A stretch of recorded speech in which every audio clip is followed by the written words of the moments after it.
I don't think you're going to see XRP at 2 digits. I don't think that's ever going to be a thing. I think it's going to be, where it's at now, or we're going to see it at significantly higher prices, 3-4 digits. I think it's going to go right past 2 digits. I don't think you're going to see that. So it's either one or the other. It's either, all or nothing, in my opinion. I think if we were going to get a piece of the pie, that would have already happened. I think it's the whole enchilada that XRP is going to end up with. And that is going to be on the other side of the reverse carry trade and the implementation of XRP in Japan's economy by their central bank. Jack says, congrats on the hard work for DAG. Thank you, man. I appreciate that. He says, God bless you and your family. Where will there be an IRA that takes the fees out instead of having to pay out of pocket? We actually just launched our IRA product to be able to generate cash and additional XRP inside of that account. We are the only people that have an algorithmic trading strategy overlaid on top of the IRA accounts. There are no other platforms in the world that do that. So if you want to work with Digital Wealth Partners and Digital Ascension Group to be able to manage your IRA and be able to compound your XRP and generate enough cash inside there to be able to pay off the fees associated with what we charge, we always want to be providing more value.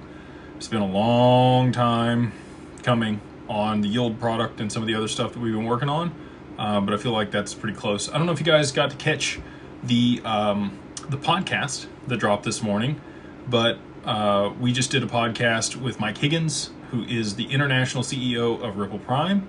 If you haven't checked that out, I would encourage you to go check it out. He lays out exactly what Ripple Prime does in correlation with the rest of the companies that Ripple's acquired over the past year.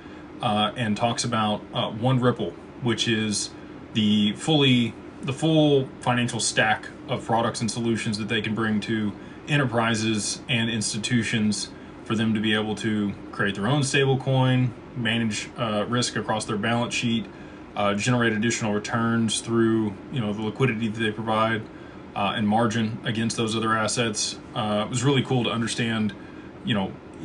I've talked with Mike a couple times, but to have him come on and explain that at scale was really helpful. And if you want to understand that at a deeper level, I would highly encourage you to go check it out. And, it'd be cool if we could partner with them in some capacity at some point, which he did mention at the end of the podcast. So we'll see how long that takes. But yes, to circle back to the question at hand, the IRA product that we have launched does generate additional cash, which can cover the fees. Schmoopus, Doug, good to see you, my dude. He says, Jake Levi Legend, what's up, dude? Walk out your vision of